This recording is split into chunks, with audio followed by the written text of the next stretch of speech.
வணக்கம். டான் தமிழொலியின் இரவு நேர பிரதான செய்தி அறிக்கையோடு இணைந்திருக்கின்றோம். முதலில் தலைப்புச் செய்திகள். கடன் மறுசீரமைப்பு செயல்முறையின் கீழ் $8 பில்லியன் நிவாரணம் பெற முடிந்துள்ளதாக ஜனாதிபதி தெரிவிப்பு. ஜனாதிபதி வேட்பாளர் யார் என்பதை பொருத்தமான நேரத்தில் அறிவிப்போம் என மஹிந்த ராஜபக்ஷ தெரிவிப்பு. பெரமுன அனுமதித்தால் தேர்தலில் போட்டியிட தயார் என தம்மிக்க பெரேரா கருத்து.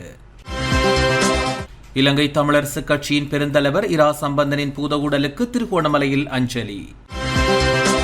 தேர்தலை பிற்போடுவதற்கான சதித்திட்டங்கள் முன்னெடுக்கப்பட்டு வருவதாக முன்னாள் நாடாளுமன்ற உறுப்பினர் சுஜீவ சேனசிங்க குற்றச்சாட்டு. பிரித்தானியாவின் புதிய பிரதமராக கெய்ர் ஸ்டார்மர் தெரிவு. தொடர்வது முதன்மை செய்தி. அனுசரணை வழங்குவோர் மெலிபன் கிரி, தாயை போன்ற நம்பிக்கை. கடன் மறுசீரமைப்பு செயல்முறையின் கீழ் $8 பில்லியன் நிவாரணம் பெற முடிந்துள்ளதாக ஜனாதிபதி ரணில் விக்ரமசிங்கே தெரிவித்துள்ளார். கடன் மறுசீரமைப்பு செயல்முறையின் கீழ் $8 பில்லியன் நிவாரணம் பெற முடிந்துள்ளதாகவும் அரசாங்கம் தற்போது மக்களின் பிரச்சினைகளுக்கு தீர்வுகளை வழங்க நடவடிக்கை எடுத்துள்ளதாகவும் ஜனாதிபதி ரணில் விக்ரமசிங்கே தெரிவித்துள்ளார். இன்று குருநாகலில் இடம்பெற்ற உரிமைய காணி உறுதி வழங்கும் நிகழ்வில் இவ்வாறு குறிப்பிட்டார். இன்று நாடு பங்குரோத்து நிலையிலிருந்து விடுபட்டுள்ளது. கடனை திருப்பிச் செலுத்த எமக்கு 4 வருட கால அவகாசம் உள்ளது. சுமார் 6 வருடங்கள் மிதமான சுமையுடன் கடனை செலுத்தும் வாய்ப்பும் கிடைக்கும். செலுத்த வேண்டிய வட்டியில் ஒரு தொகை வட்டி விடப்பட்டுள்ளது. அதனால் $5 பில்லியன் நாட்டுக்கு மீதமாகும். தற்போது தனியார் ஒப்பந்தக்காரர்களுடன் பேச்சுவார்த்தை நடத்தி வருகின்றோம். அதன்படி சுமார் $3 பில்லியன் குறைவடையும். எனவே நாம் செலுத்த வேண்டிய பணத்திலிருந்து மொத்தம் $8 பில்லியன் வட்டி விடப்படும். தளர்வான நிபந்தனைகளின் கீழ் $2 பில்லியன் வழங்கப்பட்டுள்ளன. அதில் சீனா, இந்தியாவின் உதவித்தொகைகள் உள்ளடங்காது. இதன் மூலம் கடந்த 2 வருடங்களில் $8 பில்லியன் சேமித்துள்ளோம். நான் அரசாங்கத்தை பொறுப்பேற்பதற்கு முன்னர் ஜனாதிபதி கோட்டாபே ராஜபக்ஷவின் காலத்தில் இந்தியா எமக்கு $3.5 பில்லியன் இலக்கு கடன் அடிப்படையில் வழங்கியது. பங்களாதேசும் $200 பில்லியன் வழங்கியது. பொருளாதார சிக்கல்கள் இருந்த போதிலும் $200 மில்லியன் திருப்பிச் செலுத்தியுள்ளோம். பொருளாதாரத்தை கட்டியெழுப்ப நான் கடினமான முடிவுகளை எடுக்க வேண்டியிருந்தது. வரியை அதிகரிப்பது எளிதானதல்ல. ஆனால் பொருளாதாரத்தை சீரமைக்க அதை செய்ய வேண்டியிருந்தது. சமுர்த்தி வேலை திட்டத்தின் நன்மைகளை 3 மடங்கினால் உயர்த்துவதற்கு அஸ்வஸ்ம திட்டத்தை செயற்படுத்தினோம். பங்குரோத்து அடைந்த நாட்டிலேயே இந்த திட்டங்களை செயற்படுத்தினோம். அரசாங்க ஊழியர்களுக்கு கஷ்டங்களுக்கு மத்தியில் $10,000 சம்பள அதிகரிப்பை வழங்கினோம். எதிர்வரும் வருடங்களில் சம்பள அதிகரிப்பு குறித்து கவனம் செலுத்தலாம். தனியார் துறையிலும் சம்பள உயர்வு கிட்டியது. சுற்றுலாத்துறையின் வருமானம் அதிகரித்தது. இன்று நாட்டில் ஒரு நவீன சுற்றுலா வணிகம் உருவாகியுள்ளது. இதன் மூலம் மக்களின் வருமானமும் அதிகரித்துள்ளது. கடந்த பொசன் போயாவின் போது நாடு முழுவதும் ஏராளமான தன்சல்கள் நடத்தப்பட்டது. 2 வருடங்களுக்கு முன்னர் மக்களுக்கு சாப்பிட உணவு இருக்கவில்லை. இன்று இந்த குருநாகல் மாவட்டம் துரிதமாக அபிவிருத்தி அடைந்து வருகின்றது.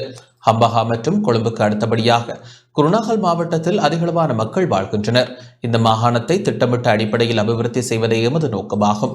எனவே பிங்கிரிய பிரதேசத்தில் வர்த்தக வலயம் ஒன்றை உருவாக்குவதற்காக 1000 ஏக்கர் நிலம் ஒதுக்கப்பட்டுள்ளது. இதனை இரண்டவில சுற்றுலா வலயத்துடன் இணைக்க எதிர்பார்த்திருக்கின்றோம்.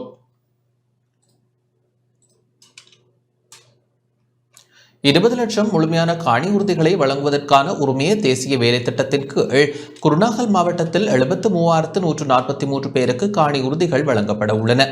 அதற்கமைய இன்று முற்பகல் குருநாகலில் உள்ள வடமேல் மாகாண சபையின் கேட்போர் கூடத்தில் 463 பேருக்கு காணி உறுதிகளை அடையாள ரீதியாக வழங்கும் நிகழ்வு இடம்பெற்றது. இதில் ஜனாதிபதி ரணில் விக்ரமசிங்கே பங்கேற்று உறுதிகளை வழங்கி வைத்தார். இந்த நிகழ்வில் ராஜாங்க அமைச்சர்களான சாந்த பண்டார, டிபி ஹேரத், நாடாளுமன்ற உறுப்பினர்களான ஜோன்ஸ்டன் பெர்னாண்டோ, அன்ற பிரியதர்ஷன யாப்பா, அசங்க நவரத்ன, மஞ்சுள திசா நாயக்க, சுமித் உடுகும்புர, முன்னாள் அமைச்சர் அகிலவிராஜ் காரியவசம், ஜனாதிபதியின் செயலாளர் சமன் ஏக்கநாயக்க, குருநாகல் மாவட்ட செயலாளர் RMR ரத்நாயக்க, வடமேல் மாகாண சபையின் அவைத்தலைவர் டிகிரி அதிகாரி, ஜனாதிபதியின் சிரேஷ்ட மேலதிக செயலாளர் சந்திரா ஹேரத், மகாவலி அதிகார சபை பணிப்பாளர் நாயகம் மகேந்திர அபேவர்த்தன, அரசு அதிகாரிகள் மற்றும் பலர் பங்கேற்றனர்.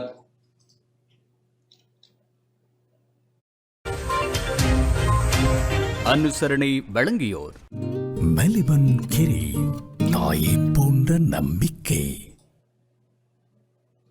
ஜனாதிபதி வேட்பாளர் யார் என்பதை பொருத்தமான நேரத்தில் அறிவிப்போம் என முன்னாள் ஜனாதிபதி மஹிந்த ராஜபக்ஷ தெரிவித்துள்ளார். எதிர்வரும் ஜனாதிபதி தேர்தலில் வேட்பாளர் ஒருவரை நிறுத்துவது தொடர்பிலான கலந்துரையாடல்கள் முன்னெடுக்கப்பட்டு வருவதாக முன்னாள் ஜனாதிபதி மஹிந்த ராஜபக்ஷ தெரிவித்துள்ளார். கொழும்பில் இன்று இடம்பெற்ற மத நிகழ்வொன்றில் கலந்து கொண்டு ஊடகவியலாளர்கள் எழுப்பிய கேள்விக்கு பதிலளிக்கையிலேயே இவ்வாறு குறிப்பிட்டார்.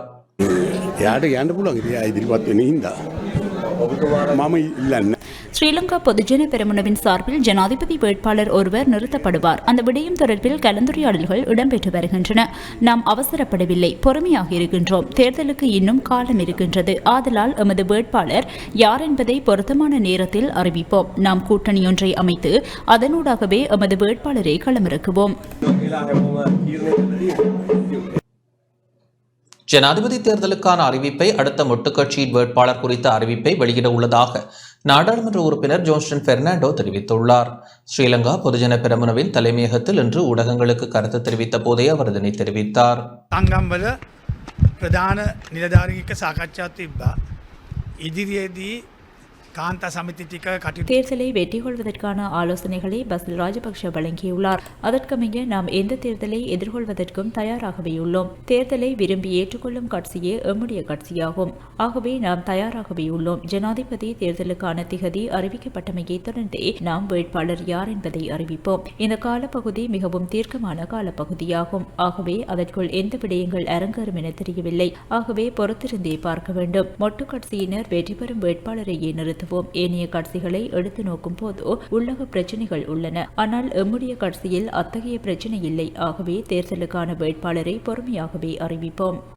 ආකාරය සහ තරුණ කණ්ඩායම් කොහොමද කටයුතු කරන ආකාරය. ඒ වගේම ඊටාත්ම ශක්තිමත් ලෙස සමුළු දෙක පවත්වන්න තීන්දුව කෙරුවා. කාන්තා සහ තරුණ. அத்துடன் தாம் தேர்தலுக்கான தயார்படுத்தல்களை முன்னெடுத்து வருவதாக ஸ்ரீலங்கா பொதுஜன பெரமுனவின் தேசிய அமைப்பாளரும் நாடாளுமன்ற உறுப்பினருமான நாமல் ராஜபக்ஷ தெரிவித்துள்ளார். கொழும்பில் இன்று ஊடகங்களுக்கு கருத்து தெரிவித்த போதே அவர் இதனை தெரிவித்தார். ඉතින් ඒ සඳහා මම හිතන්නේ පක්ෂයක් විතර අපි සූදානම් වෙන එක තමයි වැදගත් කාරණා. ඉතින් ඒ සඳහා අවශ්‍ය මැතිවරණ කමිටු இந்த ஆண்டு தேர்தல் ஆண்டாகும். ஆகவே அரசியலமைப்பிற்கு அமைய தேர்தல் நிச்சயம் இடம்பெற வேண்டும். ஆகவே அதற்காக நாம் கட்சி என்ற வகையில் தயாராகி வருகின்றோம். அதற்கான கலந்துரையாடல்கள் மற்றும் நடவடிக்கைகளை முன்னெடுத்து வருகின்றோம். அந்த வகையில் அடுத்த 13 மற்றும் 14ஆம் திகதிகளில் மாவட்ட ஒருங்கிணைப்பாளர்களுடனான கலந்துரையாடல்கள் இடம்பெறும். පිටවීම කැන්වසින් කණ්ඩායම් පිහිටවීම ඒ වගේම රැස්වීම් කමිටු පිහිටවීම பெரமுன அனுமதித்தால் தேர்தலில் போட்டியிட தயார் என தம்மிக பெரேரா எம்பி தெரிவித்துள்ளார். ஸ்ரீலங்கா பொதுஜன பெரமுன அனுமதிக்கும் பட்சத்தில் ஜனாதிபதி தேர்தலில் போட்டியிடுவதற்கு தயாராக உள்ளதாக நாடாளுமன்ற உறுப்பினரும் பிரபல வர்த்தகருமான தம்மிக பெரேரா தெரிவித்துள்ளார். ஸ்ரீலங்கா பொதுஜன பெரமுனவின் මේ රටේ ආර්ථිකය තිබික හැමෝම බලාපොරොත්තු වෙන්නේ ආර්ථිකය දියුණු කරන්නේ කොහොමද කියන ප්‍රශ්න. ஸ்ரீலங்கா பொதுஜன பெரமுனவின் தொழிற்சங்க மத்திய நிலையம் இன்று கொழும்பில் திறந்து வைக்கப்பட்டது. கட்சியின் தேசிய அமைப்பாளர் நாமல் ராஜபக்ஷ மற்றும் நாடாளுமன்ற உறுப்பினர் தம்மிக பெரேராவின் தலைமையிலேயே இந்த நிகழ்வு இடம்பெற்றது. நாட்டு மக்களில் 140% தேர்தலின் போது யாருக்கு வாக்களிப்பது என்ற குழப்பத்தில் உள்ளனர். அரசியல் மேடைகளில் பல பிரச்சாரங்களை மேற்கொண்டாலும் கூட பொருளாதாரத்தை எவ்வாறு கட்டியெழுப்புவது என எவரும் கூறவில்லை. ஜனாதிபதி தேர்தலில் போட்டியிடுவதற்கு நான் தயாராகவே உள்ளேன். ஆனாலும் நாட்டின் பிரதான அரசியல் கட்சி எவரை தேர்தலில் நிறுத்துவது என்ற தீர்மானத்தை அறிவிக்க வேண்டும். தேர்தலில் வெற்றி பெறுவதற்கான வேலை திட்டங்களை நான் முன்னெடுத்துள்ளேன். அதேபோன்று நான் வேட்பாளராக தெரிவு செய்யப்பட்டால் பொருளாதாரத்தை கட்டியெழுப்பும் வேலை திட்டத்தை முன்வைக்க வேண்டும். ஆகவே பொருளாதாரத்தை எவ்வாறு கட்டியெழுப்புவது என்ற விடயங்களை தயார்படுத்தி வருகின்றேன். ஆனால் சில கட்சிகள் 2 வருடங்களுக்கு முன்னராகவே தேர்தல் பிரசார நடவடிக்கைகளை ஆரம்பித்துவிட்டனர். ஆனால் அது பொருத்தமாக அமையுமா? மேலும் நான் என்னுடைய தனிப்பட்ட செலவில் கல்வியை எவ்வாறு மேம்படுத்துவது என்ற திட்டத்தை வகுத்துவிட்டேன். அனைத்து தரப்பினருக்கும் சமமாக கல்வி வழங்கப்பட வேண்டும். அதேபோன்று பொருளாதார மேம்பாட்டு திட்டத்தை மக்களுக்கு அறிவிக்க 60 நாட்கள் போதுமானதாக அமையும். ஆகவே அதனூடாக மக்களை எமது பக்கம் கவர முடியுமாக இருக்கும். 2014 මහින්ද චින්තනයත් එක්ක බැඳිච්ච ආර්ථික සංවර්ධනය 2014 3850ක් කළ තමයි අධිකරු ජනාධිපති මහින්ද රාජපක්ෂ මහත්තයා ඒ වෙලාවේ බාර දුන්නා. හැබැයි අදත් අවුරුදු 10කට පස්සේ තාම 3830යි. ஆட்சியாளர்கள் அதிகார மோகத்தில் சட்டத்தை மாற்றியமைக்க முயற்சிக்கின்றார்கள் என தேசிய மக்கள் சக்தியின் தலைவர் அன்றுகுமார திசாநாயக்க தெரிவித்துள்ளார். ஆட்சியாளர்கள் தமது அதிகாரத்தை தக்க வைத்துக் கொள்வதற்காக கடும் பிரயத்தனங்களை மேற்கொள்வதாக தேசிய மக்கள் சக்தியின் தலைவர் அன்றுகுமார் திசாநாயக்க தெரிவித்துள்ளார். கொழும்பில் அமைந்துள்ள இலங்கை மன்ற கல்லூரியில் இடம்பெற்ற நிகழ்வு ஒன்றில் கலந்து கொண்டு உரையாற்றும் போதே அவர் இதனை குறிப்பிட்டார். අවුරුදු පහ මොකද කරන්නේ මුළුමනින්ම ක්‍රියාත්මක කරන දේශපාලකයා. ආයි ඡන්ද මාස දෙකේ ක්‍රියාත්මක වෙන පුරවැසිය. மக்களுக்கு சேவை செய்ய வேண்டும் என கூறிக்கொண்டு அதிகாரத்துக்கு வரும் ஆட்சியாளர்கள் அந்த அதிகாரத்தின் மீது மோகம் கொள்கிறார்கள். அந்த பதவி ஆசை அவர்களை விட்டு வைப்பதில்லை. நமது நாட்டின் வரலாற்றை எடுத்துக்கொண்டால் மீண்டும் மீண்டும் தேர்தலில் போட்டியிடத்தான் அவ்வாறானவர்கள் விரும்புகின்றார்கள். அதிகாரத்தின் மீது மோகம் கொண்டவர்கள் மக்களுக்காகவன்றி தமக்காகவே சட்டத்தை மாற்றியமைக்க முயற்சிக்கின்றார்கள். தற்போதைய ஜனாதிபதி ரணில் விக்ரமசிங்க தனது பதவி நாட்களை அதிகரிப்பதற்கு அவ்வாறான முயற்சிகளையே மேற்கொண்டு வருகின்றார். சட்டத்தில் ஏதேனும் குறைபாடுகள் உள்ளனவா என்றும் ஆராய்கின்றார். இவற்றை மக்கள் மிக கவனமாக அவதானிக்க வேண்டும். මම ඒගොල්ලන්ට මදිනවා. ඉතිරි අවුරුදු පහේ ඒගොල්ලෝ මට මදිනවා. ஜனாதிபதி தேர்தல் தொடர்பில் முன்னாள் ஜனாதிபதி மைத்ரிபால சிறிசேனவும் அமைச்சர் விஜயதாச ராஜபக்ஷவும் கலந்துரையாடியுள்ளனர். எதிர்வரும் ஜனாதிபதி தேர்தல் தொடர்பில் விசேட கலந்துரையாடல் ஒன்று முன்னாள் ஜனாதிபதி மைத்ரிபால சிறிசேனவிற்கும் அமைச்சர் விஜயதாச ராஜபக்ஷவிற்கும் இடையில் இடம்பெற்றுள்ளது. கொழும்பில் இடம்பெற்ற இந்த சந்திப்பு குறித்து முன்னாள் ஜனாதிபதி மைத்ரிபால சிறிசேன ஊடகங்களுக்கு இவ்வாறு கருத்து வெளியிட்டார். எதிர்வரும் ஜனாதிபதி தேர்தல் தொடர்பில் விசேட கலந்துரையாடல் ஒன்றை ஏற்பாடு செய்திருந்தோம். ஸ்ரீலங்கா சுதந்திர கட்சி சார்பில் விஜயதாச ராஜபக்ஷவை வேட்பாளராக களமிறக்குவதற்கு ஏற்கனவே தீர்மானிக்கப்பட்டுள்ளது. அதன் பிரகாரம் அவரது வெற்றிக்கு எவ்வாறான திட்டமிடல்களை மேற்கொள்ளலாம் என்பது தொடர்பில் கலந்துரையாடினோம். இப்போது சிலருக்கு பதவி ஆசை அதிகரித்துவிட்டது. நீதிமன்றத்தின் ஊடாக பதவிக்காலத்தை அதிகரித்துக் கொள்வதற்கு முயற்சிகள் மேற்கொள்ளப்படுகின்றன.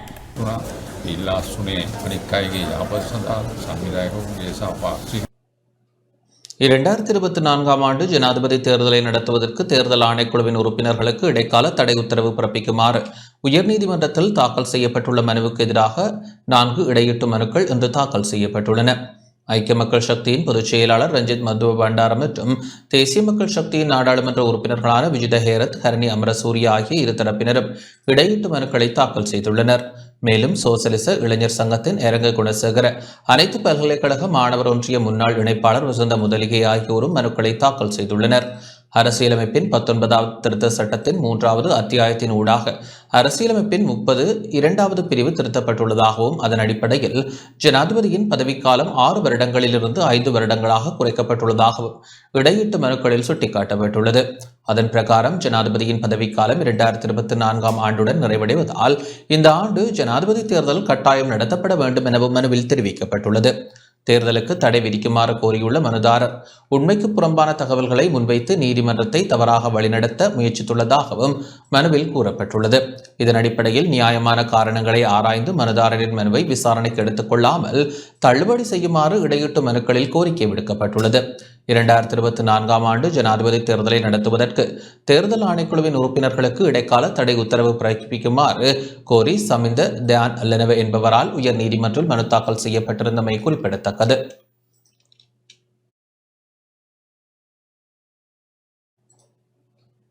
யாழ்ப்பாணம் தெல்லிப்பளையில் நடாத்தப்பட்டு வருகின்ற சிறுவர் இல்லம் தொடர்பில் அவதூறு ஏற்படுத்தும் வகையில் செய்தி பிரசுரித்த பத்திரிகை நிறுவனத்திடம் உரிய விளக்கம் கோரி கடிதம் அனுப்பப்பட்டுள்ளதுடன் நஷ்ட ஈடும் கோரப்பட்டுள்ளது. உண்மைக்கு புறம்பான வகையில் பத்திரிகையில் செய்தி வெளியிட்டமை தொடர்பில் தெல்லிப்பளை ஸ்ரீ துர்காதேவி அம்மன் ஆலய முகாமைத்துவ சபையின் தலைவர் கலாநிதி ஆர் திருமுருகனின் அறிவுறுத்தலில் உரிய விளக்கம் கோரி கடிதம் அனுப்பப்பட்டுள்ளது. குறித்த செய்தி பிரசுரிக்கப்பட்ட தினத்திற்கு முன்பதாக அவ்வாறான எந்த ஒரு உத்தரவும் வடமாகாண ஆளுநரால் வழங்கப்பட்டிருக்கவில்லை என அந்த கடிதத்தில் சுட்டிக்காட்டப்பட்டுள்ளது. குறித்த பத்திரிகையில் வெளியிடப்பட்ட முற்றிலும் பொய்யான செய்தியானது இழிவுபடுத்தும் தன்மையானது என்பதுடன் நட்பெயருக்கு இழுக்கு ஏற்படுத்தும் தீய நோக்கம் கொண்டதுமாகும் எனவும் கடிதத்தில் குறிப்பிடப்பட்டுள்ளது. குறித்த பத்திரிகையில் நேற்று வெளிவந்த செய்திக்கு நிகரான வடிவத்தில் பகிரங்க மன்னிப்பு கோர வேண்டும் என்பதுடன் கடிதம் கிடைத்து 14 நாட்களுக்குள் ரூபாய் 300 மில்லியன் நட்ட ஈடாக வழங்க வேண்டும் எனவும் கடிதத்தில் வலியுறுத்தப்பட்டுள்ளது. தவறுமிடத்து அவர்களுக்கு எதிராக பொருத்தமான நீதிமன்றில் வழக்கு தாக்கல் செய்யப்படும் எனவும் அறிவிக்கப்பட்டுள்ளது. இதனிடையே அவதூறு செய்தி பிரசுரிக்கப்பட்ட சம்பவத்திற்கு யாழ் நகர்ப்பகுதியில் எதிர்ப்பு நடவடிக்கை இன்று மாலை முன்னெடுக்கப்பட்டது. சிவசேனை சிவ தொண்டர்களினால் இந்த எதிர்ப்பு நடவடிக்கை முன்னெடுக்கப்பட்டது. இதில் கம்பன் கழகத்தினர் மற்றும் சிவ தொண்டர்கள் பலர் கலந்து கொண்டனர். சிவசேனை சிவ தொண்டர்களான ப ஜெயமாறன், பி ஸ்ரீந்திரன் மற்றும் கம்பன் கழகத்தின் இரா செல்வவடிவேல், வலிகாமம் தென்மேற்கு பிரதேச சபையின் முன்னாள் உறுப்பினர் லோ ரமணன், வலிவடக்கு பிரதேச சபையின் முன்னாள் உறுப்பினர் சி ஹரிஹரன் உட்பட பலர் பங்கேற்றனர். இதன்போது கூட்டு வழிபாடும் இடம்பெற்றது. நாவலருக்கு பின் இந்த மண்ணிலே தோன்றிய நாவலராக சைவத்தின் காவலராக விளங்கிய எங்களுடைய அன்புக்கும் பெரும் மதிப்புக்கும் உரிய ஆறு திருமுருகன் ஐயாவினுடைய சைவ சிறுவர் இல்லத்தை இழுத்து மூடும்படி எங்களுடைய வடமாகாண ஆளுநர் அவர்கள் ஒரு பணிப்புரையை ஒரு கட்டளையை பிறப்பித்திருக்கின்றார். இந்த விடயம் இந்துக்கள் சைவர்களுடைய மனத்தை மிகவும் நோகடித்துள்ளது. வடமாகாண ஆளுநர் அம்மையார் அவர்கள் பக்கச்சார்பான நீதிமுறையற்ற ஒரு விடயத்தை இங்கே செய்திருப்பதை நாங்கள் வெளிப்படையாக காணக்கூடியதாக இருக்கின்றது. இந்த அம்மையாருக்கு பின்னாலே உள்ள இந்த விடயம் தொடர்பில் சூழ்ச்சிகரமான வேலையை செய்தவர்களுக்கு பின்னாலே உள்ள விடயம் என்னவென்று சொன்னால் அவர்களுக்கு மலையகத்திலே புள்ள பிடிக்க இயலாமல் போயிட்டது. அதாவது நேரடியாக சொன்னால் மலையகத்திலே மதமாற்றத்தை செய்வதற்கு பிள்ளைகள் இல்லாமல் போயிட்டது. எனவேதான் இதை இழுத்து மூடி அந்த பிள்ளைகளை அங்கே அனுப்புகின்ற ஒரு கைங்கரியத்தை வெற்றிகரமாக செய்திருக்கின்றார். சைவர்களுக்கு எதிராக நன்கு திட்டமிட்டு பிற மதத்தினர்களால் மேற்கொள்ளப்படுகின்ற இந்த அநீதியை நிச்சயமாக எல்லோரும் ஒன்றிணைந்து தட்டி கேட்க வேண்டும். அது மட்டுமல்ல, ஆறு திருமுருகன் ஐயா எந்த ஒரு அச்சுறுத்தலையோ அல்லது எந்த ஒரு நெருக்கடிகளையோ கருத்தில் கொள்ளாது தொடர்ந்தும் அவர் தன்னுடைய அறப்பணியிலே தர்ம பணியிலே முன்னேற வேண்டும். அவர்களுக்கு நாங்கள் பக்கபலமாக துணையாக நிற்போம். மேலே ஒரு ஊடகம் என்று சொன்னால் ஊடகம் நடுநிலைமையோடு செயற்பட வேண்டும். அதை சொல்லப்பட்டிருக்கின்ற விடயம் எந்த அளவுக்கு உண்மை என்பதை ஆராய்ந்திருக்க வேண்டும். தன்னுடைய சுய வெறுப்புகளுக்கு ஏற்ற தன்னுடைய பக்கிர புத்தியை காட்டும் முகமாக இந்த பத்திரிகை செயற்பட்டிருக்கின்றது. இந்த பத்திரிகையையும் நாங்கள் இந்த இடத்திலே கண்டிக்க வேண்டியவர்களாக இருக்கின்றோம். சைவத்தையும் தமிழையும் பேணி பாதுகாத்து அதற்கான சில அறநெறி செயல்பாடுகளை செய்து கொண்டிருக்கின்ற அன்புக்குரிய தம்பி ஆர் திருமுருகன் அவர்கள் மீது சுமத்தப்பட்டிருக்கின்ற இந்த குற்றச்சாட்டை பொறுத்தமட்டில் அது தீர விசாரிக்கப்பட்டு செய்தியாக்கப்பட்டிருக்க வேண்டும் என்பது என்னுடைய கருத்து. எங்களிடத்தில் இருக்கின்ற அமைப்புகளை குலைக்கிற வகையிலே நடக்கின்ற செயல்பாடுகளையும் சைவ சமயத்தின் மீது எறியப்படுகிற கல்லையும் பார்த்து கொண்டிருக்க முடியாது என்பதுதான் உண்மையான நிலப்பாடு என்று நான் கருதுகிறேன். இந்த பத்திரிகை தர்மத்தை காப்பாற்றக்கூடிய வகையிலே நடக்க வேண்டும் என்பதுதான் என்னுடைய வேண்டுகோள். இலங்கை தமிழரசு கட்சியின் பெருந்தலைவர் இரா சம்பந்தனின் பூதவுடல் திருகோணமலையில் அஞ்சலிக்காக வைக்கப்பட்டுள்ளது. இலங்கை தமிழரசு கட்சியின் பெருந்தலைவர் மறைந்த இரா சம்பந்தனின் பூதவுடல் திருகோணமலையில் உள்ள அன்னாரது இல்லத்தில் அஞ்சலிக்காக வைக்கப்பட்டுள்ளது. கொழும்பிலிருந்து நேற்றைய தினம் யாழ்ப்பாணத்திற்கு அஞ்சலிக்காக எடுத்துச் செல்லப்பட்ட பூதவுடல் இன்று காலை யாழ்ப்பாணத்திலிருந்து விமானம் மூலம் திருகோணமலைக்கு கொண்டு செல்லப்பட்டது. திருகோணமலையில் உள்ள இரா சம்பந்தனின் இல்லத்தில் வைக்கப்பட்டுள்ள அவரது பூதவுடலுக்கு கிழக்கு மாகாண ஆளுநர் உட்பட பல்வேறு பிரமுகர்களும் பொதுமக்களும் அஞ்சலி செலுத்தி வருகின்றனர். திருமலை தந்த ராஜவரோதயம் சம்பந்தன் என்ற தமிழ் தேசிய இனத்தின் போராளியின் குரல் ஓய்ந்துவிட்டது என வடக்கு மாகாண சபை அவைத்தலைவர் CVK சிவஞானம் தெரிவித்துள்ளார். இன்று ஊடகங்களுக்கு அனுப்பி வைத்த அறிக்கையில் இவ்வாறு குறிப்பிட்டுள்ளார். தனது இளமை காலத்தில் இருந்தே தமிழையும் தமிழ் மண்ணையும் கலாசாரத்தையும் இன அடையாளத்தையும் பண்பாடுகளையும் இறுதி வரை நேசித்து ஓங்கி ஒலித்த திருமலை தந்த ராஜவரோதயம் சம்பந்தன் என்ற தமிழ் தேசிய இனத்தின் போராளியின் குரல் ஓய்ந்துவிட்டது. இவரது இன விடுதலை வேட்கையையும் விடுதலை போராட்ட உணர்வையும் இனங்கண்ட தந்தை செல்வநாயகத்தினால் இலங்கை தமிழரசு கட்சியில் ஈர்க்கப்பட்டு இணைந்து கொண்டவர். இதனை ஒருமுறை தந்தை செல்வா நினைவிடத்தில் இடம்பெற்ற நிகழ்வொன்றில் கலந்து கொண்ட போது மன நிகழ்ச்சியோடு என்னுடன் பகிர்ந்து கொண்டமையையும் அவர் தந்தை செல்வாவின் மீது வைத்திருந்த அதீத பற்றையும் நான் பார்த்திருக்கின்றேன். இவ்வாறு தந்தை செல்வாவினால் தேடி அரசியலுக்கு கொண்டுவரப்பட்ட போது சம்பந்தனையா திருமலையில் பெரும் வருமானம் ஈட்டும் சட்டத்தரணியாக சட்டத்துறையில் திகழ்ந்தவர். தாம் ஏற்றுக்கொண்ட கொள்கையையும் கருத்துக்களையும் அவர் முன்னிலையிலும் மேசையிலே அடித்துக் கூறும் அளவிற்கு உதாரணமாக விளங்கியவர். இதனாலேயே பல்வேறு உயர் மட்டத்தினரும் அவரை வீடு தேடி சென்று சந்தித்தனர். பல்வேறு சூழ்நிலை மாற்றங்களின் போதும் தமிழ் தேசிய பிரச்சினைக்கு தீர்வு கட்டும் என்ற நம்பிக்கையோடு செயற்பட்டவர். தத்தமது காலத்திலேயே தமிழின பிரச்சினைக்கு தீர்வு காண வேண்டுமென்று முயன்ற தமிழரசு தந்தை செல்வநாயகம் தேசிய தலைவர் பிரபாகரன் வரிசையில் அமரர் சம்பந்தனையா அவர்களும் பதியப்படுவார். இதே நேரம் இந்த வரிசையில் உள்ள தனிமனித தலைமைத்துவ சகாப்தத்தின் முடிவாகவும் இது இருக்கும் என நான் கருதுகின்றேன் என வடக்கு மாகாண சபை அவைத்தலைவர் CVK சிவஞானம் குறிப்பிட்டுள்ளார். தமிழரசு கட்சியின் பெருந்தலைவர் மறைந்த இரா சம்பந்தனுக்கு அம்பாறை, திருக்கோவில், விநாயகபுரம் பகுதியில் நேற்று மாலை அஞ்சலி செலுத்தப்பட்டது. விநாயகபுரம் பொதுமக்கள் மற்றும் மின்னொளி விளையாட்டுக் கழகத்தின் ஏற்பாட்டில் அஞ்சலி நிகழ்வு இடம்பெற்றது. இரா சம்பந்தனின் திருவுருவ படத்திற்கு மலர் மாலை அணிவித்து அஞ்சலி சுடர் ஏற்றப்பட்டு மலர் தூவி அஞ்சலி செலுத்தப்பட்டது. அம்பாறை மாவட்ட முன்னாள் நாடாளுமன்ற உறுப்பினர் கவீந்திரன் கோடீஸ்வரன், நாடாளுமன்ற உறுப்பினர் தவராசா கலையரசனின் பிரத்யேக செயலாளர், முன்னாள் மாகாண சபை உறுப்பினர்கள், கட்சி தொண்டர்கள், ஆதரவாளர்கள், பொதுமக்கள் என பலரும் அஞ்சலி கூட்டத்தில் கலந்து கொண்டனர். ஜனாதிபதியின் பதவிக்காலம் தொடர்பில் அரசியலமைப்பில் முரண்பாடு இருப்பதாக பேராசிரியர் சர்வேஸ்வரன் தெரிவித்துள்ளார். ஜனாதிபதியின் பதவிக்காலம் தொடர்பில் அரசியலமைப்பில் முரண்பாடு காணப்படுவதாக கொழும்பு பல்கலைக்கழக சட்டபீட பேராசிரியர் சர்வேஸ்வரன் தெரிவித்துள்ளார். கொழும்பில் இன்று இடம்பெற்ற ஊடக சந்திப்பில் அவர் இதனை தெரிவித்தார். ஆனால் இன்னொரு இடத்தில் சொல்லப்பட்டிருக்கிறது, ஜனாதிபதியின் பதவிக்காலத்தை 6 வருடங்களுக்கு மேலாக அதிகரிப்பதாக இருந்தால் சர்வஜன வாக்கெடுப்புக்கு செல்ல வேண்டும் என்பது. ஆகவே இந்த முரண்பாடு இன்று ஒரு சர்ச்சையை ஏற்படுத்தியுள்ளது. அதாவது ஜனாதிபதியின் பதவிக்காலம் 5 வருடங்கள் என்று இருக்கின்ற அதே வேளை ஜனாதிபதியின் பதவிக்காலத்தை 6 வருடங்களுக்கு மேலாக அதிகரிப்பதாக இருந்தால் சர்வஜன வாக்கெடுப்புக்கு செல்ல வேண்டும் என்பது ஒரு முரண்பாட்டை ஏற்படுத்தி ஒரு வினாவை ஏற்படுத்தியுள்ளது. அதாவது இன்றுள்ள ஜனாதிபதி ரணில் விக்ரமசிங்க அவர்கள் தனது பதவிக்காலத்தை மேலும் 1 வருடத்திற்கு சர்வஜன வாக்கெடுப்புக்கு செல்லாமல் நீடிக்க முடியுமா என்பதுதான் அந்த கேள்வி. இங்கே இந்த 19வது திருத்தம் கொண்டு வரப்பட்ட போது இந்த முரண்பாடு என்பது கவனியாமல் விடப்பட்ட ஒன்று அல்ல, கவனித்து விடப்பட்ட ஒன்று. ஏனென்று சொன்னால் அவ்வாறு இல்லாமல் அந்த முரண்பாடு இல்லாதவாறு போக வேண்டி இருந்திருந்தால் அந்த 19வது திருத்தத்துக்கும் ஒரு சர்வஜன வாக்கெடுப்புக்கு செல்ல வேண்டி வந்திருக்கும். அதை தவிர்ப்பதற்குத்தான் கவனித்து இந்த முரண்பாட்டை விட்டிருந்தார்கள். ஆக இங்கே எழக்கூடிய கேள்வி என்னவென்று சொன்னால், ஜனாதிபதியின் பதவிக்காலம் 5 வருடங்கள் என்று இருக்கின்ற அதே வேளை மேலும் 1 வருடத்திற்கு சர்வஜன வாக்கெடுப்புக்கு செல்லாது தனது பதவிக்காலத்தை நீடிக்கலாம் என்பது இன்றைய ஜனாதிபதி ரணில் விக்ரமசிங்கே அவர்களுக்கு பொருந்துமா என்பதுதான் இங்கே வினா.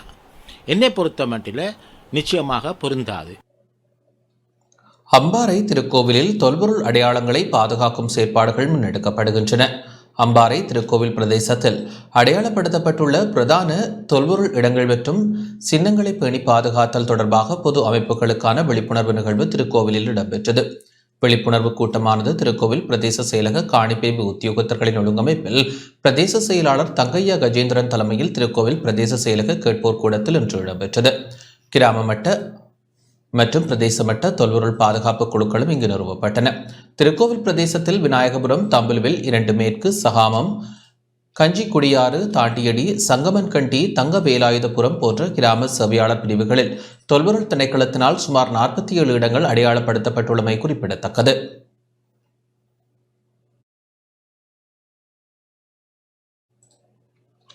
தலவாக்கலை மிளகுசேனை தோட்ட லைன் குடியிருப்பில் ஏற்பட்ட தீப்பரவலில் 5 வீடுகள் சேதமடைந்துள்ளன.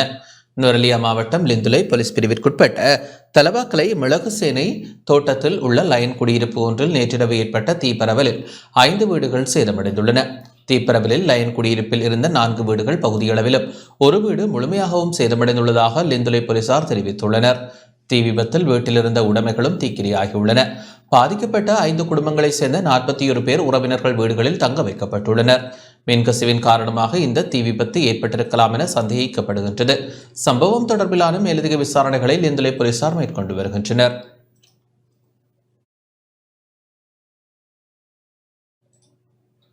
பதுளையில் இன்று இடம்பெற்ற விபத்தில் 4 உயிரிழந்துள்ளனர். பதுளை சொர்ணாத்தொட்ட பகுதியில் இன்று இடம்பெற்ற பார ஊர்தி விபத்தில் 4 உயிரிழந்துள்ளதாக போலீசார் தெரிவித்துள்ளனர். குறித்த பார ஊர்தி வேக கட்டுப்பாட்டை இழந்து வீதியின் நடுவே கவிழ்ந்ததில் விபத்து நேர்ந்துள்ளது. விபத்தில் காயமடைந்த 3 பதுளை பொது வைத்தியசாலையில் அனுமதிக்கப்பட்டுள்ளனர். அவர்களின் நிலைமை கவலைக்கிடமாக உள்ளதாக தெரிவிக்கப்படுகின்றது. விபத்தில் மொன்றாகலை பகுதியைச் சேர்ந்த 4 உயிரிழந்துள்ளனர். பதுளை நோக்கி பயணித்துக் கொண்டிருந்த லொரியொன்றை விபத்திற்குள்ளானது. கட்டுமான நிறுவனம் ஒன்றில் பணிபுரியும் ஊழியர்கள் தொழிலுக்கு சென்றுவிட்டு திரும்பும் வழியில் விபத்து சம்பவித்துள்ளது.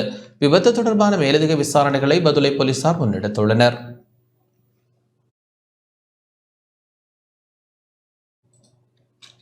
மட்டக்களப்பு மாவட்ட வேலையேற்ற பட்டதாரிகள் தொடர் போராட்டத்தில் ஈடுபட்டுள்ளனர்.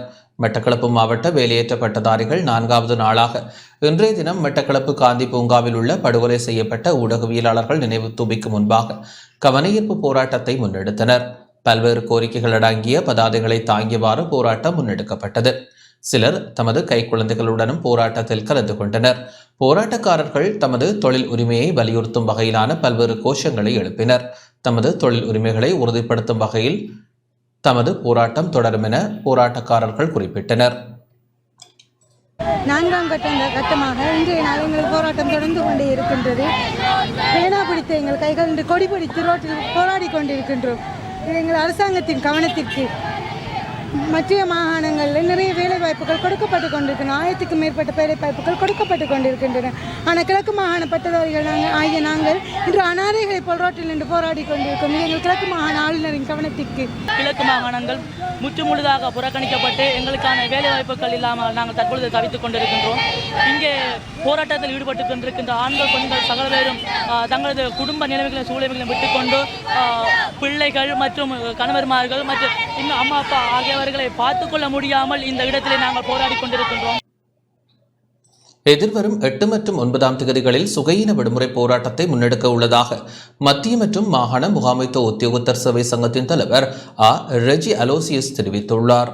எதிர்வரும் 8 மற்றும் 9ஆம் தேதிகளில் சம்பள உயர்வு மற்றும் சேவை பிரமாண குறிப்பில் இருக்கின்ற சில பாதகமான விடயங்களில் திருத்தங்களை மேற்கொள்ள வலியுறுத்தி சுகையின விடுமுறை போராட்டத்தை முன்னெடுக்க உள்ளதாக மத்திய மற்றும் மாகாண முகாமைத்துவ உத்தியோகத்தர் சேவை சங்கத்தின் தலைவர் ரெஜி அலோசியஸ் தெரிவித்துள்ளார். இன்று கிளிநொச்சியில் ஊடக சந்திப்பை நடத்திய வேளை இவ்வாறு குறிப்பிட்டார். எதிர்வருகின்ற 8ஆம் 9ஆம் தேதிகளிலே முகாமைத்துவ சேவை உத்தியோகத்தர்கள் அனைவரும் இலங்கையிலே இருக்கின்ற முகாமைத்துவ சேவை உத்தியோகத்தர்களினுடைய ஒன்றியத்தினுடைய ஏற்பாட்டிலே அனைத்து சங்கங்களும் இணைந்து நாடளாவிய ரீதியிலே 2 நாட்கள் சுகையின விடுப்பு போராட்டத்திலே கலந்து கொள்ள இருக்கின்றோம். எங்களுடைய சேவையினுடைய பிரமாண குறிப்பிலே இருக்கின்ற சில பாதகமான விடயங்களை திருத்த கோரியும் தற்போது ஏற்பட்டிருக்கின்ற பொருளாதார நெருக்கடியிலே கடமையாற்றி வருகின்ற முகாமைத்துவ சேவை உத்தியோகத்தர்களுடைய குடும்ப சுமைகளை தாங்கிய வண்ணம் இருக்கின்றார்கள். அவர்களுடைய வாழ்க்கை நிலையை உயர்த்தும் முகமாக ஏனைய அலுவலர்களுக்கு வழங்கப்பட்டிருக்கின்ற 25,000 ரூபா கொடுப்பனவை முகாமைத்துவ சேவை உத்தியோகத்தர்கள் மற்றும் ஏனைய உத்தியோகத்தர்களுக்கும் வழங்குமாறு கோரி இந்த 2 நாட்கள் சுகையின விடுப்பு போராட்டத்திலே கலந்து கொள்ள இருக்கின்றோம். எனவே அனைத்து முகாமைத்துவ சேவை உத்தியோகத்தர்களும் ஏனைய அபிவிருத்தி உத்தியோகத்தர்கள் ஏனைய சேவையைச் சேர்ந்தவர்கள் அனைவரும் இந்த போராட்டத்தில் கலந்து கொள்ளுமாறு அன்போடு அழைத்து நிற்கின்றோம். கொழும்பிலே இடம்பெற இருக்கின்ற மாபெரும் ஆர்ப்பாட்ட பேரணியிலும் கலந்து கொள்ளக்கூடியவர்களை கலந்து கொண்டு இந்த போராட்டத்தில் வெளிச்சேர்க்குமாறு உங்களை அன்போடு கேட்டுக்கொள்கின்றோம். செய்திகள் தொடர்கின்றன. தேர்தலை பிற்போடுவதற்கான சதித்திட்டங்கள் முன்னெடுக்கப்பட்டு வருவதாக முன்னாள் நாடாளுமன்ற உறுப்பினர் சுஜீவ சேனசிங்க தெரிவித்துள்ளார். ஜனாதிபதி ரணில் விக்ரமசிங்க மக்களை ஏமாற்றி தேர்தலை பிற்போடும் சதித்திட்டத்தை மேற்கொள்ள எத்தனிப்பதாக முன்னாள் நாடாளுமன்ற உறுப்பினர் சுஜீவ சேனசிங்க தெரிவித்துள்ளார். எதிர்க்கட்சித் தலைவர் அலுவலகத்தில் இன்று இடம்பெற்ற ஊடகவியலாளர் சந்திப்பின் போதே அவர் இதனை தெரிவித்துள்ளார். ක්‍රමයක් තියෙනවාද කියලා එතුමා දැන් හොයමින් ඉන්නවා. ඒ වෙලාවේ මම දැක්කා තම අපූර්ව මම ප්‍රවෘත්තියක්. நாட்டின் சட்டத்திற்கு அமைய எந்த நீதிமன்றத்தாலும் தேர்தலை தடுத்து நிறுத்த முடியாது. ஆகவே மக்கள் தேர்தல் குறித்து அவதானமாக இருக்க வேண்டும். ஜனாதிபதி ரணில் விக்ரமசிங்க மக்களை ஏமாற்றி தேர்தலை பிற்போடும் சதித்திட்டத்தை மேற்கொள்ள எத்தனிக்கின்றார். அதன் காரணமாகவே நீதிமன்றத்தில் ஒருவரால் தேர்தலை பிற்போடும் வகையில் மனு தாக்கல் செய்யப்பட்டுள்ளது. இந்த விடயத்தின் பின்னணியில் நிச்சயம் ஜனாதிபதி ரணில் விக்ரமசிங்கவை இருப்பார். ஜனாதிபதி தேர்தலுக்கான அனைத்து தயார்படுத்தல்களையும் நாம் மேற்கொண்டுள்ளோம். යම් පුද්ගලයෙක් ශ්‍රේෂ්ඨාධිකරණයට ගිහිල්ලා මේ මැතිවරණය කල් දාන්න පුළුවන්ද මේක අවුරුදු 6 දක්වා දික් කර ගන්න පුළුවන්ද කියලා ශ්‍රේෂ්ඨාධිකරණේ අදහස් මම හිතන්නේ தேர்தல் குறித்த சட்டமா அதிபரின் நிலைப்பாட்டை அறிவிக்க வேண்டியது அவசியமாகும் என நாடாளுமன்ற உறுப்பினர் மனோ கணேசன் தெரிவித்துள்ளார். கொழும்பில் இன்று இடம்பெற்ற ஊடகவியலாளர் சந்திப்பின் போதே அவர் இதனை தெரிவித்தார். ஐக்கிய கட்சி சார்ந்தவர் யார் சொல்லாமல் வழக்கப்பட்டிருக்க போறார்? இல்லை, வழக்கு போட்டு பார்க்கிறார். வழக்கு போட்ட பிறகு மக்கள் மத்திய எதிர்பார்த்த பிறகு சமூக நிறுவனங்கள் எதிர்த்த பிறகு பிற வழியில்லாமல் ரணில் விக்ரமசிங்க ஜனாதிபதி அவர்கள் நான் இல்லை எனக்கு தெரியாதுங்கிறார். யார் நம்புவது? பரவாயில்லை, வழக்கு இப்பொழுது நீதிமன்றத்திற்கு கடத்தினாலே நாங்கள் கருத்து தெரிவிக்க ஒன்றே சொல்ல விரும்புகிறேன். நீதிபதி சட்டமாதிபர் இருக்கிறார். சட்டமாதிபர் சரி நிலப்பாட்டை எடுத்து நீதிபதிக்கு அறிவிக்க வேண்டும். 5 வருடத்துக்கு நீடிக்க முடியாது என்று அறிவித்தால் கூறினால் நீதிமன்றம் நீதிபதிகள் அதுக்கு எதிராக போக மாட்டார்கள், சட்ட தீர்ப்பை வழங்குவார்கள். இப்பொழுது திங்கட்கிழமை வழக்கு இருக்கிறது, அதில் வழங்குவார்கள். ஆகவே சட்டமா அதிபர் அரசாங்கத்தின் நிலைப்பாட்டை அறிவிக்க வேண்டும். அரசு நிலைப்பாடு தானே இப்பொழுது ரணில் விக்ரமசிங்க சொல்கிறார். இல்லை 5 வருடம் தான் போதும் என்று சொல்கிறார் தானே, அதுதான் அவ்வளவுதான். ஆகவே அதை சரி புரிந்து கொண்டு செயல்பட வேண்டும், இல்லாவிட்டால் இன்னும் கேவலப்படுவீர்கள், அவ்வளவுதான். நாட்டின் ஜனநாயகத்தை பேணுவதற்கு உரிய நேரத்தில் தேர்தல் நடத்தப்பட வேண்டும் என பத்திரமுல்லை சீலரத்ன தேரர் தெரிவித்துள்ளார். கொழும்பில் இன்று இடம்பெற்ற ஊடகவியலாளர் சந்திப்பின் போதே அவர் இதனை தெரிவித்தார். මොකද අපි දන්නවා ජනාධිපති මැතිවරණයට තව දින කීපයයි තියෙන්නේ. ஜனாதிபதி தேர்தலை நடத்தாமல் காலம் தாழ்த்துவதற்கு முயற்சிகள் மேற்கொள்ளப்படுகின்றன. நாட்டில் அரசியலமைப்பை தெரியாதவர் போல தற்போதைய ஜனாதிபதி ரணில் விக்ரமசிங்கே நடந்து கொள்கின்றார். இத்தனை காலம் அரசியலில் ஈடுபட்டு வரும் ஒருவருக்கு அரசியலமைப்பின் பிரகாரம் எப்போது தேர்தல் நடத்தப்பட வேண்டும் என்பது தெரியாதா? அதிகாரத்தை தக்கவைத்துக் கொள்வதற்காக தனிநபர் மூலமாக நீதிமன்றத்தில் வழக்கு தாக்கல் செய்யப்பட்டுள்ளது. இவ்வாறான சூழ்ச்சிகள் முறியடிக்கப்பட வேண்டும். அரசியலமைப்பின் பிரகாரம் கட்டாயமாக தேர்தல் நடத்தப்பட வேண்டும் என்பதே எமது கோரிக்கையாகும். ජනාධිපති මැතිවරණය කල්දාන්න කියලා නීතිච්ච මහත්තුමා කණ්ඩායමක් ගිහිලා சஜித் அனுர தரப்பினர் ஜனாதிபதி ரணில் விக்ரமசிங்கவை பார்த்து அஞ்சுவதாக ஜனாதிபதியின் தொழிற்சங்க பணிப்பாளர் சமன் ரத்னப்பிரிய தெரிவித்துள்ளார். ஐக்கிய தேசிய கட்சியின் தலைமையகமான ஸ்ரீகொத்தாவில் இன்று இடம்பெற்ற ஊடகவியலாளர் சந்திப்பின் போதே அவர் இதனை தெரிவித்தார். අනුරුකුමාර දිසානායක සජිත් ප්‍රේමදාස එළියට ඇවිල්ලා කියනවා මේ මැතිවරණය නොතිය ඉන්න හදන්නේ මේ මැතිවරණය தேர்தலுக்கு அஞ்சுபவர்கள் யார் என்பதை மக்கள் அறிந்து கொள்ள வேண்டும். தேர்தலை பிற்போடுமாறான மனு ஒன்று நீதிமன்றத்தில் தாக்கல் செய்யப்பட்டுள்ளது. அதன் பின்னணியில் இருப்பவர்கள் யார் என்பதை மக்கள் அறிந்து கொள்ள வேண்டும். தேர்தலுக்கு அஞ்சுபவர்கள் யார் என்பதை மக்கள் அறிந்து கொள்ள வேண்டும். ரணில் விக்ரமசிங்கவிற்கு அஞ்சும் சிலரே இத்தகைய விடயங்களை மேற்கொள்கின்றனர். ஆகவே அவற்றை பொருட்படுத்தாது நேரடியாக தேர்தலுக்கு செல்வதே பொருத்தமானதாக அமையும். ஜனாதிபதியின் வேலைத்திட்டங்கள் சிறந்த முறையில் முன்கொண்டு செல்லப்படுவதை பொறுத்துக் கொள்ள முடியாத தரப்பினரே இவ்வாறு செயற்படுகின்றனர். அதிலும் அனுரகுமார சஜித் பிரேமதாச போன்றோர் அவற்றை பார்த்து அஞ்சுகின்றமையே தெளிவாகின்றது. ஆகவே இத்தகைய விடயங்களில் ஈடுபடாது தேர்தலுக்கு தயாராகுமாறு தெரிவித்துக் கொள்ள விரும்புகின்றோம். අල්දාන්න හදන්නේ මේ ඡන්දවලට බය රනිල් ஸ்ரீலங்கா சுதந்திர கட்சியின் பொதுச் செயலாளராக நாடாளுமன்ற உறுப்பினர் தயாஸ்ரீ ஜெயசேகர இன்று கடமைகளை பொறுப்பேற்றார்.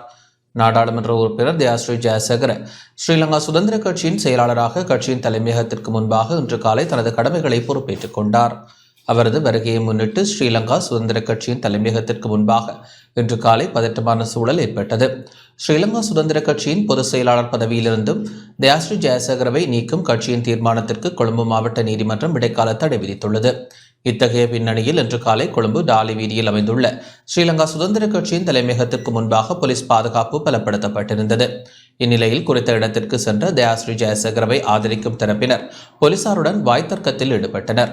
அவ்வேளை இன்று காலை 11:30 மணியளவில் தயாஸ்ரீ ஜெயசேகர கட்சி தலைமையகத்திற்கு சென்றார். இதன்போது அவருக்கு ஆதரவாளர்களால் பலத்த வரவேற்பு அளிக்கப்பட்டது. அதேவேளை அவர் உள்ளிட்ட தரப்பினர் தலைமையகத்திற்குள்ளேயே எத்தனைத்தமையினால் அந்த பகுதியில் பதற்ற நிலை ஏற்பட்டது. அதனைத் தொடர்ந்து தயாஸ்ரீ ஜெயசேகர தலைமையகத்திற்கு முன்பாக இருந்து ஸ்ரீலங்கா சுதந்திர கட்சியின் கடமைகளை பொறுப்பேற்கும் நடவடிக்கையை மேற்கொண்டதுடன் அதற்கான அறிவிப்பையும் விடுத்தார். தலைமையகத்திற்குள் பிரவேசிக்க போலீசார் தடை விதித்த நிலையில் அவர் தலைமையகத்திற்கு முன்பாக கடமைகளை பொறுப்பேற்றுக் கொண்டார்.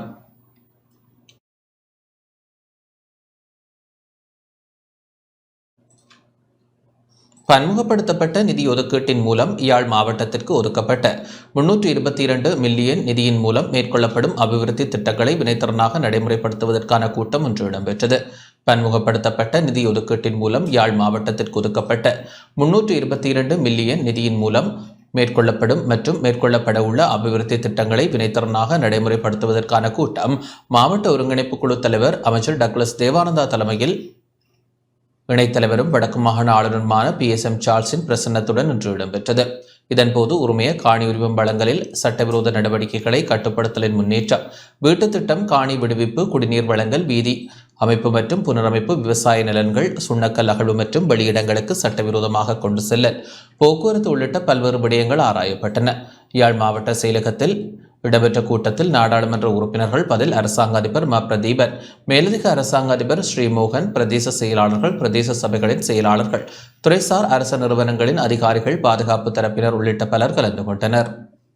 உள்ளூராட்சி மன்றங்கள் மற்றும் மாகாண திணைக்களங்களினால் முன்னெடுக்கப்பட இருக்கிற அந்த வேலை திட்டங்கள் அதில் சமர்ப்பிச்சிருக்கணும். சில திருத்தங்களோடு அதுக்கான அனுமதி கொடுக்கப்பட்டிருக்குது. பிறகு இந்த கடந்த ஒருங்கிணைப்பு குழு கூட்டத்தில் முன்னேற்றங்கள் தொடர்பாக மீளாய்வு செய்யப்பட்டது. மற்ற இந்த சுண்ணக்கல் அகழ்வு, மற்றது அந்த சுண்ணக்கல்ல வெளி மாவட்டங்களுக்கு கொண்டு போகிறது. அப்புறம் அதை தவிர இந்த சீன கடலட்டை பண்ணை அதை விட அப்படி பல விடயங்கள் கதைக்கப்பட்டு எல்லாம் தெளிவுபடுத்தி இருக்குது. மற்ற இந்த வீதி விபத்தில் கட்டுப்படுத்துறதுக்காக அது சம்பந்தமாக ஒரு கலந்துரையாடல், மற்ற யாழ்ப்பாணத்துக்கான அந்த குடிநீர் திட்டம், தாளையடியில் தொடங்கப்பட்ட அந்த குடிநீர் திட்டம் அதுவும் விரைவில் ஆரம்பிக்கிறதுக்கான ஒரு சூழல் உருவாகி வருகிறது.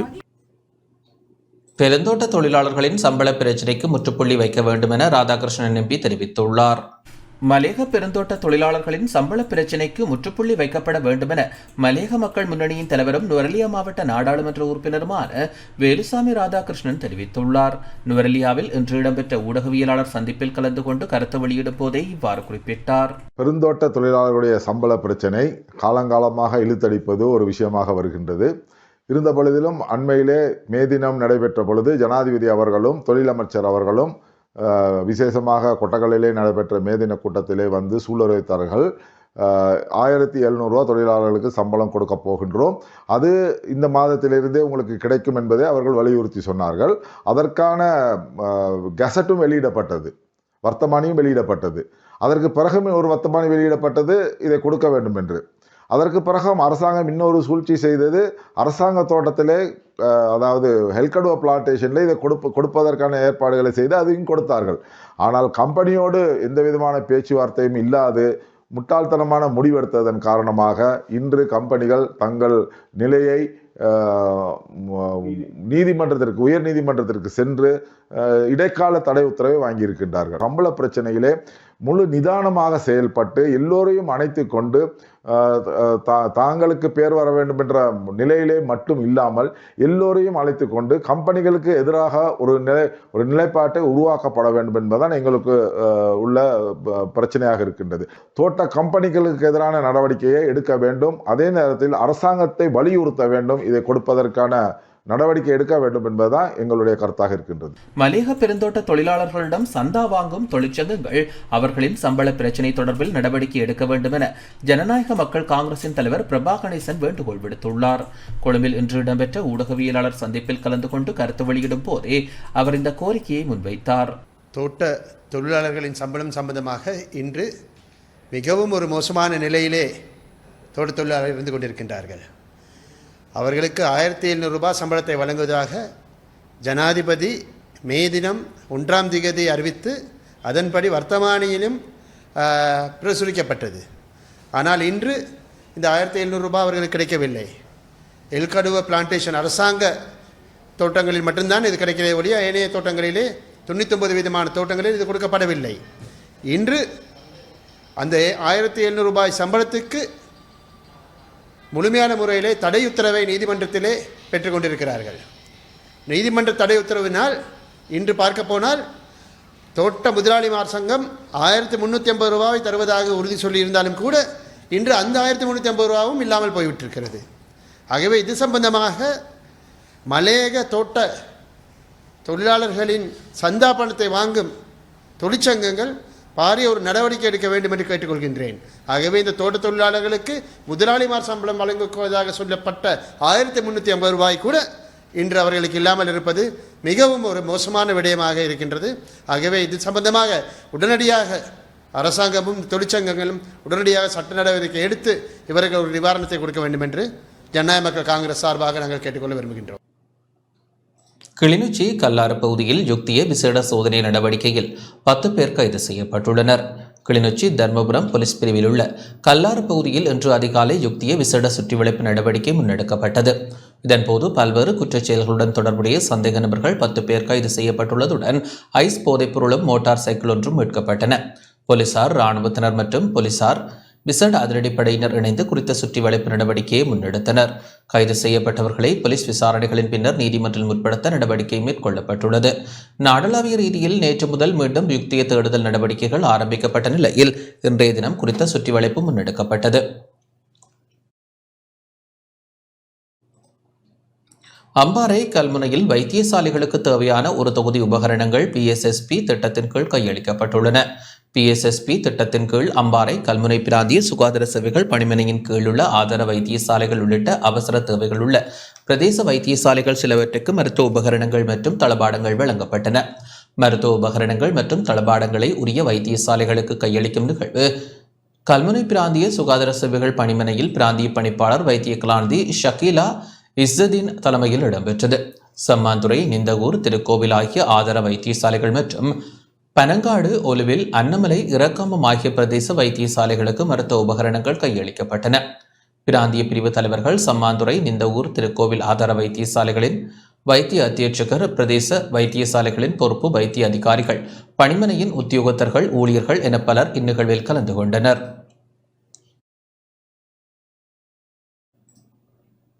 முல்லைத்தீவு ஐயங்கன்குளம் பகுதியில் ஆணொருவரின் சடலம் மீட்கப்பட்டுள்ளது. முல்லைத்தீவு ஐயங்கன்குளம் போலீஸ் பிரிவிற்குட்பட்ட பகுதியில் இன்று மதியம் ஆணின் சடலம் அடையாளம் காணப்பட்டுள்ளது. அக்கராயன்குளத்தின் பின்பகுதியில் சடலத்தை அவதானித்த மீனவர்களால் போலீசாருக்கு தகவல் வழங்கப்பட்டுள்ளது. சடலம் இதுவரை அடையாளம் காணப்படவில்லை என போலீசார் தெரிவிக்கின்றனர். சம்பவம் தொடர்பாக ஐயங்கன்குளம் போலீசார் மேலதிக விசாரணைகளை மேற்கொண்டு வருகின்றனர்.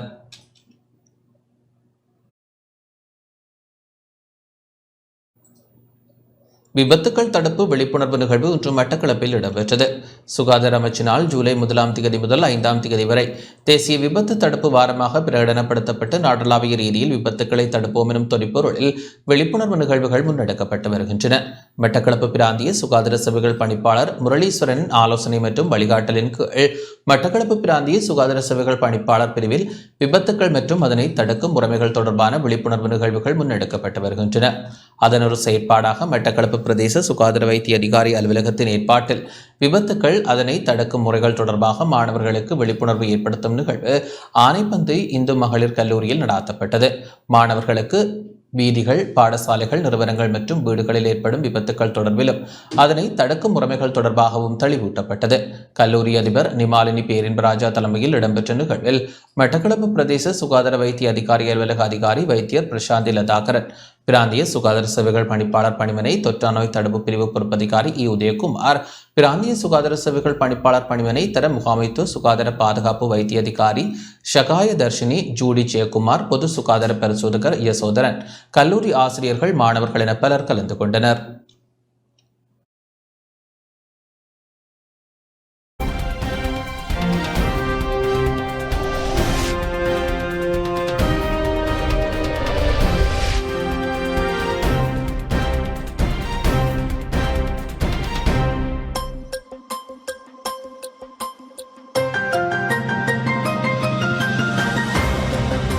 செய்திகள் தொடர்கின்றன. கடந்த வாரத்தில் மட்டும் 846 டெங்கு நோயாளர்கள் அடையாளம் காணப்பட்டுள்ளனர் என தேசிய டெங்கு கட்டுப்பாட்டு பிரிவு தெரிவித்துள்ளது. நாட்டில் டெங்கு நோயாளர்களின் எண்ணிக்கை அதிகரித்து வரும் நிலையில் கடந்த வாரத்தில் 846 டெங்கு நோயாளர்கள் அடையாளம் காணப்பட்டுள்ளனர் என தேசிய டெங்கு கட்டுப்பாட்டு பிரிவு தெரிவித்துள்ளது. அந்த வகையில் கொழும்பு மாவட்டத்தில் 269 டெங்கு நோயாளர்களும், ஹம்பஹா மாவட்டத்தில் 146 டெங்கு நோயாளர்களும் அடையாளம் காணப்பட்டுள்ளதுடன் கண்டி மாவட்டத்தில் 93 டெங்கு நோயாளர்கள் அடையாளம் காணப்பட்டுள்ளனர். அத்துடன் கடந்த 6 மாத காலப்பகுதிக்குள் மாத்திரம் 28,239 டெங்கு நோயாளர்கள் அடையாளம் காணப்பட்டுள்ளனர் என டெங்கு கட்டுப்பாட்டு பிரிவு குறிப்பிட்டுள்ளது.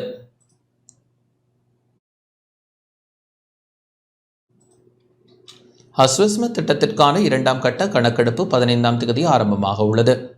அஸ்வஸ்ம திட்டத்திற்கான 2ஆம் கட்ட கணக்கெடுப்பு பணி எதிர்வரும் 15ஆம் தேதி முதல் ஆரம்பமாக உள்ளது. இதனால் 2ஆம் கட்ட விண்ணப்பங்களை சமர்ப்பிக்க முடியாமல் போனவர்கள் அடுத்த வாரத்திற்குள் விண்ணப்பிக்க வாய்ப்பு வழங்கப்பட்டுள்ளது. 2ஆம் கட்டமாக 4,75,000 விண்ணப்பங்கள் பெறப்பட்டுள்ளன.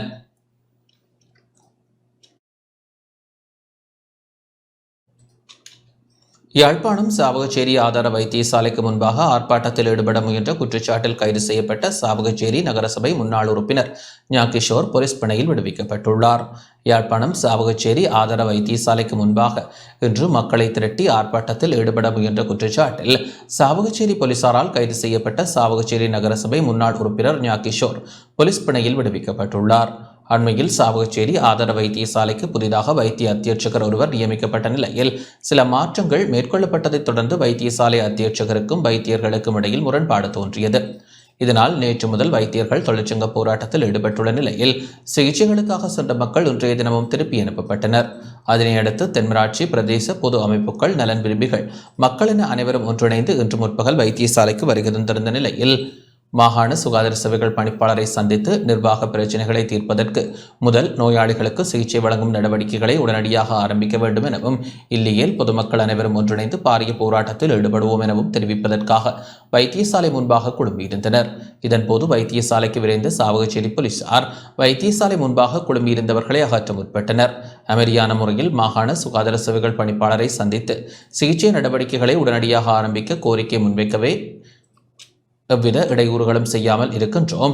ஆகவே எம்மை கலைந்து செல்லுமாறு கூற முடியாது என தெரிவித்த சாவகச்சேரி நகரசபை முன்னாள் உறுப்பினர் கிஷோரை போலீசார் கைது செய்தனர். அதன் பின்னர் மனித உரிமைகள் ஆணைக்குழுவின் யாழ் பிராந்திய இணைப்பாளர் கனகராஜிற்கு அறிவிக்கப்பட்டதைத் தொடர்ந்து சாவகச்சேரி வைத்தியசாலைக்கு உடனடியாக விரைந்த இணைப்பாளர் மக்களோடும் வைத்தியசாலை நிர்வாகத்தோடும் கலந்துரையாடினார். அத்துடன் சாவகச்சேரி போலீஸ் நிலையத்திற்கு சென்று கைது செய்யப்பட்ட முன்னாள் நகரசபை உறுப்பினரையும் பார்வையிட்டார். அதற்கமைய சாவகச்சேரி நகரசபை முன்னாள் உறுப்பினர் கிஷோர் போலீஸ் பிணையில் விடுவிக்கப்பட்டுள்ளார். இதேவேளை சாவகச்சேரி ஆதார வைத்தியசாலையில் விடுதிகளில் தங்கியிருந்து சிகிச்சை பெற்ற அனைவரும் வேறு வைத்தியசாலைகளுக்கு மாற்றப்பட்டுள்ளதுடன் வீடுகளுக்கும் திருப்பி அனுப்பப்பட்டுள்ளனர் என எமது பிராந்திய செய்தியாளர் குறிப்பிட்டார். கிளிநொச்சி அக்கராயன் சந்தையில் அக்கராயன் மன்னனின் சிலை நிறுவப்பட்டது 6ஆம் ஆண்டு நினைவு நிகழ்வு இன்று இடம்பெற்றது. கிளிநொச்சி அக்கராயன் சந்தையில் அக்கராயன் மன்னனின் சிலை நிறுவப்பட்டதன் 6ஆம் ஆண்டு நினைவு நிகழ்வு கரைச்சி பிரதேச சபை முன்னாள் தவிசாளர் அருணாச்சலம் வேளமாலிகிதன் தலைமையில் இன்று இடம்பெற்றது. அக்கராயன் சந்தையில் உள்ள சிலை அடியில் இடம்பெற்ற நிகழ்வில் பிரதேச சபை முன்னாள் உறுப்பினர்கள் மக்கள் பங்கேற்று மன்னருக்கு பொங்கல் பொங்கி மன்னனின் திருவுருவச் சிலைக்கு மலர் மாலை அணிவித்து அஞ்சலி செலுத்தினர்.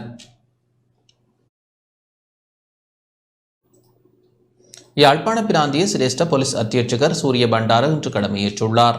யாழ்ப்பாண போலீஸ் பிராந்தியத்திற்கு புதிதாக நியமிக்கப்பட்ட சிரேஷ்ட போலீஸ் அத்தியட்சகர் சூரிய பண்டார இன்று உத்தியோகபூர்வமாக தனது கடமைகளை பொறுப்பேற்றார். யாழ்ப்பாணத்தில் உள்ள சிரேஷ்ட போலீஸ் அத்தியட்சகர் அலுவலகத்தில் இன்று காலை 10 மணியளவில் இடம்பெற்ற சர்வமத தலைவர்களின் ஆசியுடன் கடமைகளை பொறுப்பேற்றுக் கொண்டார். இந்த நிகழ்வில் யாழ்ப்பாண பிராந்திய உதவி போலீஸ் அத்தியட்சகர்கள், யாழ்ப்பாண பிராந்திய போலீஸ் நிலைய பொறுப்பதிகாரிகள் பங்கேற்றனர். இதுவரை யாழ்ப்பாண பிராந்திய சிரேஷ்ட போலீஸ் அத்தியட்சகராக கடமையாற்றிய ஜகத் விஷாந்த பிரதி போலீஸ் மாதிபராக பதவி உயர்வு பெற்று சென்றுள்ள நிலையில் அவருடைய பதவி வெற்றிடத்திற்கு சூரிய பண்டார நியமிக்கப்பட்டுள்ளார்.